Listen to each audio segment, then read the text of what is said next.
Assalamu alaikum, sabah al khair from the beautiful souk Ithnain, which literally translates as the market of, so Ithnain is Monday market. So a lot of the towns will be known for where stuff occurred, so I know there's a lot where souk al-ahad, different areas, so souk Ithnain, I'm presuming that's where it came from. There was probably a market that took place at some point on a Monday, and it developed and developed and developed into a town. So souk Ithnain, that way, westerly, Bejaia, that way is where we came from and didn't find anywhere to sleep. Ziyama, and beyond that, Jijil. But anyway, bismillah, just waiting for my police escort. Not had anything for breakfast. I don't think I need it, to be honest. Got plenty of snacks on board, and I've only got about 30 miles to do. Just look at that, heading due west from souk al-Ithnain to Bejaia. Sun on my back, look at the shadow, it couldn't be straighter. It's blinding my mirrors though. But anyway, I've probably got about 20 miles of this. I'm hoping to get near the coast and it gets quieter along the seaside. But for now, sea is about 500 meters to my right. I know further along, it literally hugs the coast, so the view should be better. Day 9. Algeria, alhamdulillah. It's just gone 7, haven't had breakfast, I don't think I need it. I've got enough sweet stuff and snacks in the back that should see me to Bejaia.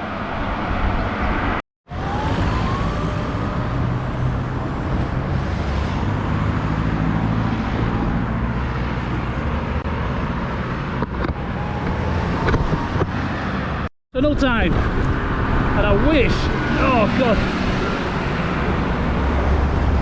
all the roads were like the ones that I've had up until here. There's only little bits that are like proper rough that shake your bones, like this one here, just when I needed the speed to get through the tunnel quick.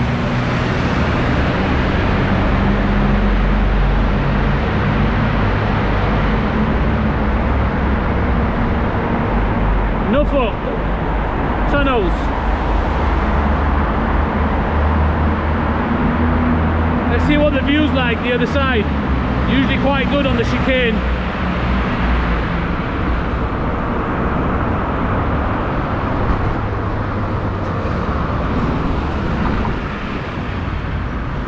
Look at this.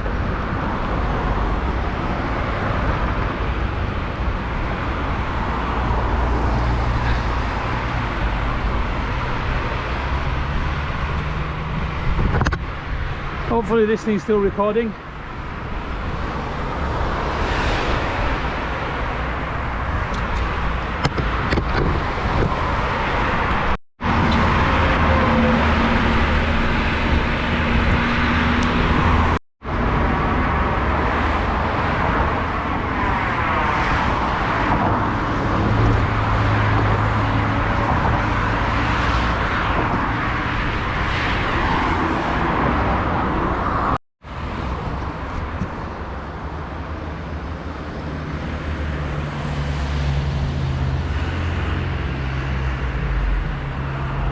Isn't it beautiful? I've been so lucky. You can see all the oil and gas boats out there. Absolutely stunning. I've been so lucky with the weather. It rained for about an hour throughout the 8 days that I've been here. Alhamdulillah. Onwards to Bejaia, bismillah.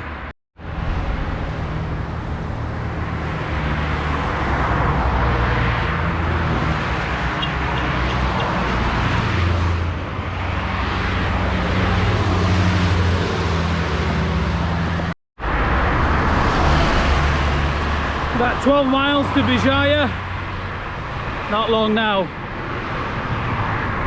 Going in totally blind, don't know anyone, don't know where I'm staying.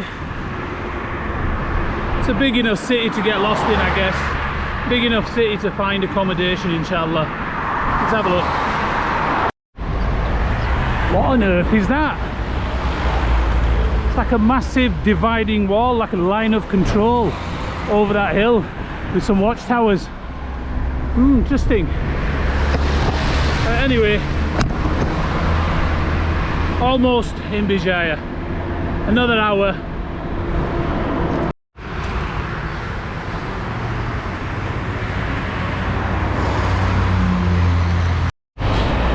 Oh, filtering Bejaia traffic is stressful. But I'd rather be on a bike than these poor souls. Oh, bit tight.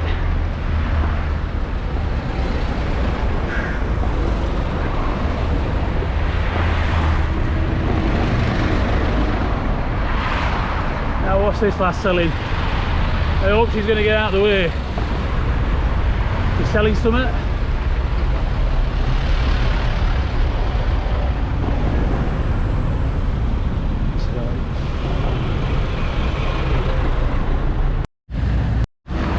So Bejaia, the first major city really after Annaba, and it's not very cyclist friendly. It's quite intimidating actually, but let's see. I don't have long to go. I've got about 2.5 kilometers, and then I should be there. Thing with Algeria actually, since that lad with the moto just passed and made a comment, is they're not very used to tourists, anybody from outside, to be honest.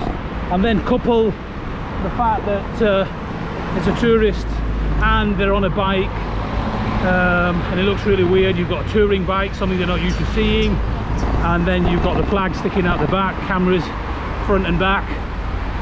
Yeah, it does attract attention, and it's the right kind of attention, don't get me wrong. It's you know, some places you just get people that are just being idiots, but this is generally just a bib or a horn of support. Unlike the stereotype I was told about before I came here, saying, oh, they're all like kamikaze. They're not. They do look after each other. They do look out for you. But anyway, where was I? Yeah, so much support, honestly. Bib, somebody or anybody, like literally you can't go a kilometre without somebody bipping the support, or a moto will go past and they'll encourage you, ask you where you're from. If it's a quieter road, a car will pull alongside you, go at your speed, have a little conversation, ask you where you're from. So it's like a running conversation whilst on the bike. It's brilliant. It's got me through some days, I'll tell you. There were some days when I did a really long ride, absolutely wasted, and every so often you get a little supportive message, somebody stopping, offering you some water, food, coffee. It's really good, really good. But yeah, Bejaia anyway, downtown. Let's see. Hopefully I can find some accommodation, because the bigger cities, few and far between. It can work both ways, to be honest. When a city's a lot bigger, there's a lot more accommodation. But then on the other hand, with a lot of people passing through, often you can't get accommodation. So yeah, swings and roundabouts. Anyway, enough of that.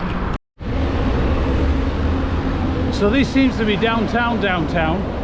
There's a lovely sign there, Bejaia. I'm going to stop for that actually and take a picture.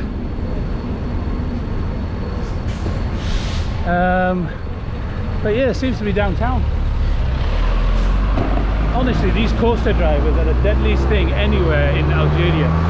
Just bloody pull out.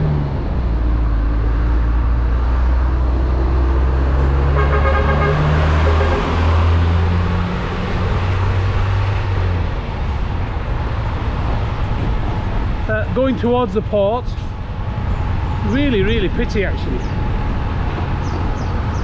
Right, let's stop and make a picture, take a picture.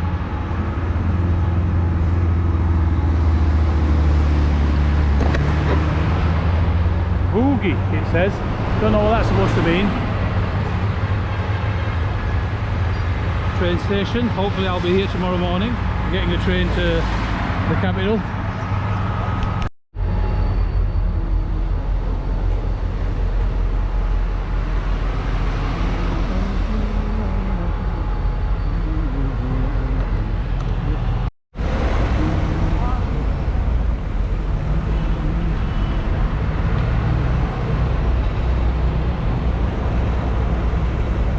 This really is downtown, isn't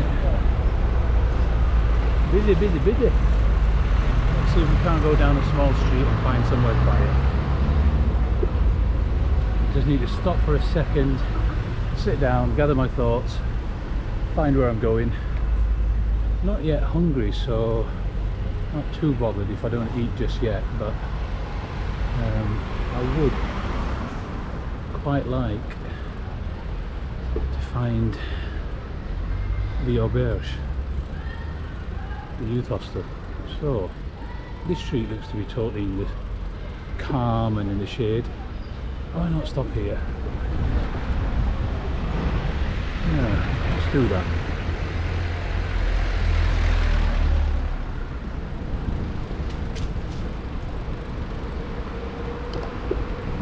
Conveniently placed ramp. So after quite a pleasant ride, here we are in Bejaia. I got myself here, checked into Dortoir Marqad Al-Rahma, which is actually, I'm going to do a little review, a really nice little hostel. So it's just beds in an open plan hostel kind of setting. It's clean, tiled, bathrooms are clean, showers nice, people are nice. Anyway, checked in, had some lunch. Seems rotisserie chicken is the thing to have around here. It's like every other shop is rotisserie chicken, and the service is just boom, boom, boom, so fast. But anyway, Centerville, Centreville, Bejaia. It is really, really busy. I'm just walking myself just over there to the railway station because, excuse me, I've had a little bit too much lunch. But anyway, walking myself to the railway station instead of cycling because I need the exercise. Had too much lunch, to find out if I can get a train from Bejaia, which I know I can, to Jazeera Al-Asima, or Algiers, the capital. I know I can get a train. Yeah, I know I'm coming. I know I can get a train. What I want to ask them is, once he stops whistling, can I get my bike on board, and B, do I need to pay a supplement? Both of which I'm more than happy to do. Don't mind dismantling the bike to some extent, taking the wheels off. I might have to go back into the Medina and buy those, you know, those massive, like absolutely supersized, like IKEA bag style shopping things. So I can shove my bike into it, make it, I mean, some bars will stick out. Yeah, calm down. But for the most part, I should be able to get the whole of the bike looking like luggage. So those are the three questions really. What time are they going to allow my bike? If not, if I make my bike look like luggage, will they allow it? So yeah, nearly there. Not what I expected to see. It looks more like an industrial railway ground than a domestic railway station, but it might improve down there. But anyway, while we're here, just up there, I don't know for a fact, but I'm presuming that is the old Khasba of Bejaia. Can't be anything else, because I did consult the map while I was in the UK, and I know that they have like the closest thing to what you might have as the Bilad al-Arabi or the Madinat Khadima, you know, in Tunisia, where you have them in all different cities. But this is the closest one I would say that they probably got here in Algiers, oh sorry, in Algeria, in Bejaia. There it is. I think that is it. Once I've sorted the railway stuff out, I think I'll go have a little wander up there. I'm quite happy with the hostel. I might. I mean, best thing about being solo like this is you can kind of freestyle. So I think I might just freestyle it. Wake up in the morning, see what my legs are saying, because right now my thighs, my quads, my hammies, my butt muscles are absolutely hammered. This is the first day I've actually had time to think about anything other than just ride, repeat, ride, repeat, ride, repeat. But anyway, that was a very long monologue, long video. I haven't done one of these in a while, but hey, that Kasma looks quite nice. Shame it's so high. Let's see. I'm sure there's an easy way up. Mahattat Bejaia, and that I'm presuming is the local Kabili or Kabili dialect, whatever it says. I'm sure it says the same thing. But yeah, here we are. Let's go find out. So here we go. I've just been in and found out that it's 6:30 a.m. So 6:30 a.m. I need to be here at 6, buy the ticket, and they should allow my bicycle on board as well. And it's 4 hours to the capital. 4 hours to the capital. 6:30 the train leaves, so I need to be here for around 6. And it's 540 dinar, 540. So that's I'm not sure that's right actually. 540 dinar. It's about £2, but anyway, let's see.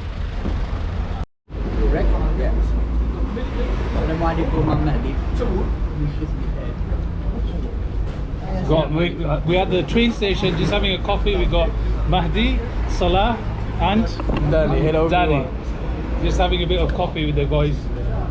And Mahdi is studying baccalaureate. Salah, you studying as well? Yeah, we're in class. Oh, all together. Yeah. One class. Nice to meet you guys. So anyway, I've found out that tomorrow I need to come here for 6 o'clock. The train is for 6:30. Inshallah, 12 o'clock I will be in Algiers. Assalamu alaikum. Just having a little walk around Bejaia. I went to the train station just to find out about my ticket, and I met these lads here. So we got here on my right.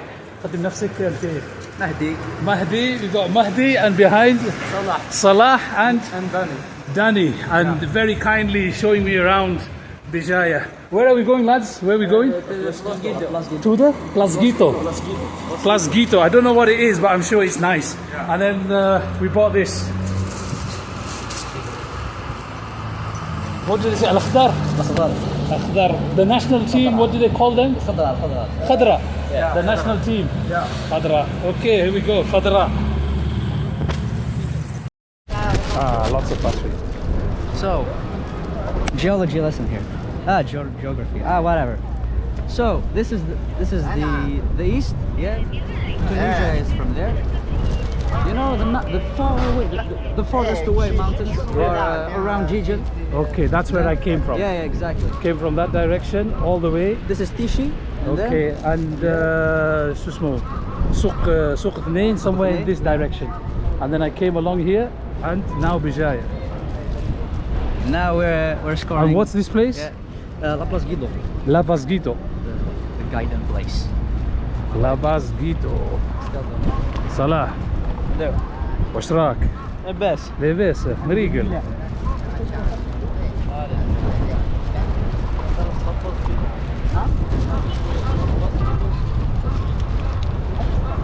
وين داني؟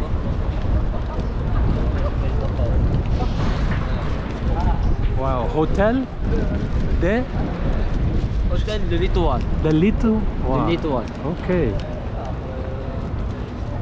Wow, Français. Look at that. Bank of Algeria. Beautiful, amazing views. Came from the US. Here's the flag. وين راح داني؟ We lost Danny. La Place Guido.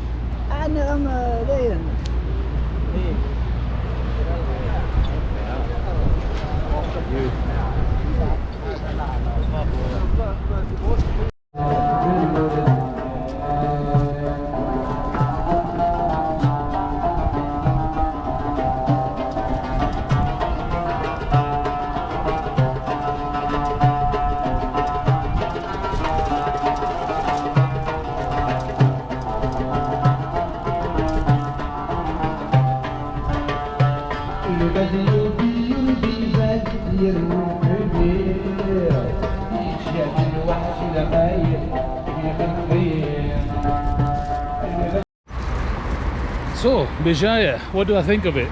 Nice little city. Not too busy, but busy enough to feel like a city. And some lovely people, actually. Met some lovely young lads. I went to the train station and got some information on my train to Algiers, and then had a coffee and struck up a conversation, and before we knew it we were on a tour of Bejaia, which is a lovely city actually. Beautiful, beautiful city. This is like the main strip here that takes you all the way from the entrance into the city down to the port, and then you've got this little run down here, eateries, bars, maqahs, not bars as in thingy, but coffee houses, etc., both sides, and the port out there. Yeah, like Bejaia, lovely. I'm a big fan of using public transport where possible, and I desperately want to use one of these Naql Mushtarika, one of these shared buses, and the coasters as well. You know, they have the coasters town to town, like these are within the city limits, I think, but then they have the coasters that fly by you, which are probably equivalent to luages in Tunisia. I desperately want to use one, but I just haven't had opportunity to. I've had no reason to be honest. I've had my bike everywhere I've wanted to go, and tomorrow the distance is such that I'm going to need a train. It's a 4-hour train ride. So yeah, hopefully I will have a chance. I'm thinking if I stop in Algiers for 2 days, I might have to resort to public transport, and then I'll have a chance to use one of these. It's hectic, but hey, why do things by half? If you're going to get stuck in, then you might as well get stuck in and get to see the country for what it is, rather than faff about with private taxis and stuff. You might as well go how the locals go. And I found from my experience in Tunisia, at least, that it makes for a far more enjoyable experience. You do get to mingle with the locals. Not for everybody, but for me, definitely. I wonder who this handsome looking fella is. What does it say? هنا يرتاح زعيم الشهيد عيساوي المولود في 2nd of 9th 1940.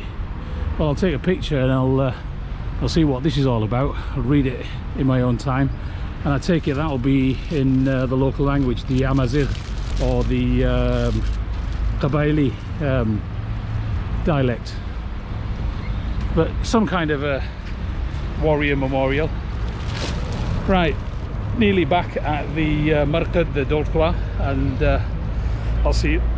Oh, excuse me, I'll see you there. That over there, by the way, is the fruit market, and it's absolutely beautiful. I mean, some amazing local produce. Tomatoes, big as melons. I mean, this big. Amazing. In fact, shall we have a little walk over there? Let's see. Really is quite pretty when you see produce like this. Assalamu alaikum. Look at this, beautiful. Look at those tomatoes. Really, that's my fist. Look at the size of them tomatoes. I've not got small hands. 220 for a punnet of strawberries. That's about 60 pence. That's 65p. Radish, carrots. I'm sure you don't want me to just name them. But look at that. Artichoke. They do know how to cook artichoke around here, actually. More strawberries. They're obviously in season. I got a punnet the other day, actually. It was about 1.5 kilos, and it was amazing.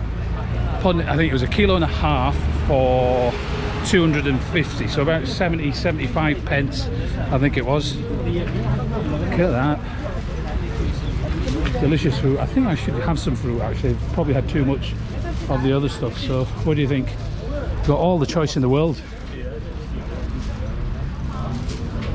Veg wise, I'm kind of thinking towards watermelon. A bit messy for me. I think I'm going towards strawberries. Let's see. If not, I'll just circle back on myself. If I don't find somebody here with strawberries, I'll circle back on myself and grab a punnet from them lads over there. But yeah, whistle stop, I think, is what you might call this. Produce here in Tunisia, in Algeria and in Tunisia, it's phenomenal. There's a little restaurant just over there, actually. If we get a chance, we'll go over. The port is literally 200 yards that way, so if you think they're literally fetching in the fish, and the locals are having the fish just over there. It's absolutely delicious. Smell coming over now from that fish restaurant. You can tell it's just been caught, landed. Basic spices on it. Look at the size of peppers. I mean, why the hell do our supermarkets bother standardising everything? I mean, look at them gorgeous peppers. Yeah, they're ugly, but they're natural. They're non-standard.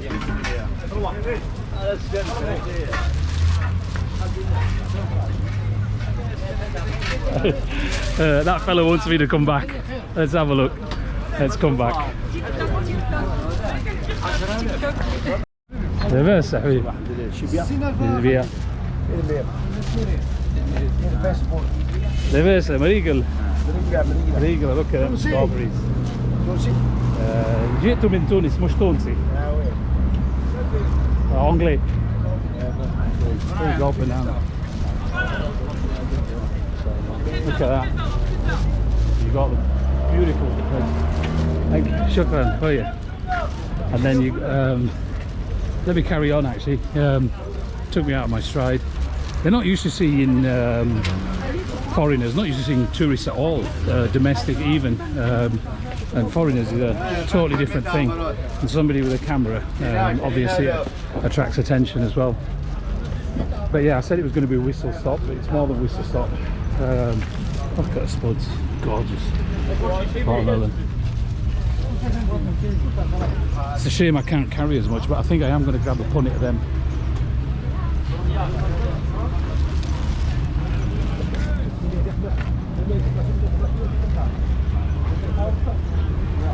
Artichoke, amazing. Right, let's sign out of this one, get some bought, and enjoy some strawberries, I think. So this is where I stayed in Bejaia. It's the hostel Al-Rahma. It's very basic. It's right in the city and it's affordable. It's 1,000 dinar for the night for a place. There's not much privacy. You just walk in here. There's the reception area, and after the reception, it's just an open plan dorm with like a whole load of beds opposite each other, bunk beds. You've got clean toilets, clean wash area, and you've got a nice clean shower with warm water. These guys are sleeping, so I'll walk straight past, but I'll show you my bed in a bit where the light is. That's me over there, and like I said, 1,000 dinar or about £3.50 for the night. You've got lockers as well, so you get your own locker. And then if you do want some privacy, you've got the option of one of these little cabins. So you've got sliding doors going into here, and you've got 4 beds in there. And I think this was like 2,500. Very basic, but it does the job.